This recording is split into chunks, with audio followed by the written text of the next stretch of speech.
ایک نہایت حسین لونڈی حمام خانہ سے نکلی۔ ایک جوان اسے دیکھ کر فریفتہ ہو گیا اور اس کے سامنے آ کر کہا زیناھا للناظرین، یعنی ہم نے اسے دیکھنے والوں کے لیے زینت دی۔ اس لونڈی نے اس کے جواب میں یہ آیت پڑھی وَحَفِظْنَاهَا مِنْ كُلِّ الشَّيْطَانِ الرَّجِيمِ، یعنی ہم نے ہر شیطان مردود سے اس کی حفاظت کی۔ پھر وہ جوان بولا نُرِيدُ أَن نَّأْكُلَ مِنْهَا وَتَطْمَئِنَّ قُلُوبُنَا، یعنی ہم صرف یہی چاہتے ہیں کہ اس سے کھائیں اور ہمارے دل کو آرام ہو۔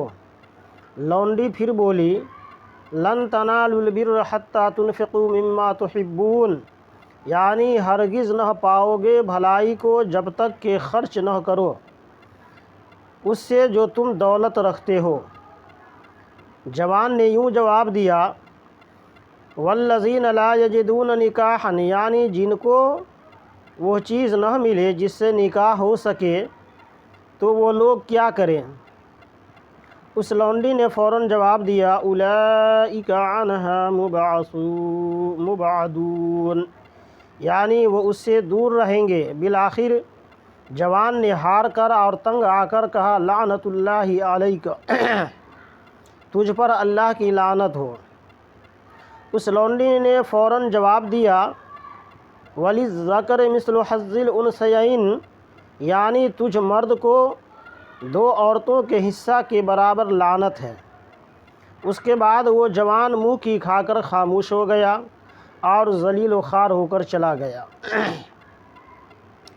قرآن پاک کا علم و عزت و عصمت کا محافظ بھی ہے، اور یہ بھی معلوم ہوا کہ پہلے زمانہ کی عورتیں بھی بڑی علم والی اور دانا تھی، اور علم اگر ہے تو قرآن و حدیث کا۔ ماموں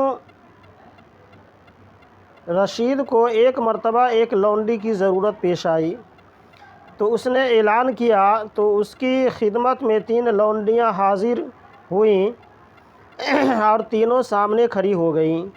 بادشاہ نے دیکھا تو کہا مجھے تو ایک درکار ہے اور تم 3 ہو، اچھا میں تم تینوں سے انتخاب کر لیتا ہوں۔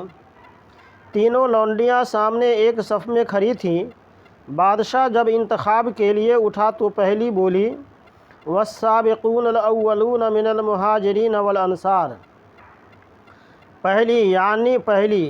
پہلی نے جب یہ آیت پڑھی تو دوسری جو دونوں کے وسط میں کھڑی تھی بولی وَكَذَلِكَ جَعَلْنَاكُمْ أُمَّةً وَسَطًا لِتَكُونُوا شُهَدَاءَ عَلَى النَّاسِ، تیسری جو سب سے آخر میں کھڑی تھی اس نے حسب ذیل آیت پڑھ لی وَلِلْآخِرَةُ خَيْرٌ لَكَ مِنَ الْأُولَى۔ ماموں رشید تینوں پر بڑا خوش ہوا اور تینوں کو خرید لیا۔ آج کل کی ڈھولک کے گیت گانے والیوں کو لازم ہے کہ پہلے زمانہ کی عورتوں کی طرح قرآن پاک کی آیت کو یاد کریں اور ان فضول اور لچر گانوں اور گیتوں سے کنارہ کریں۔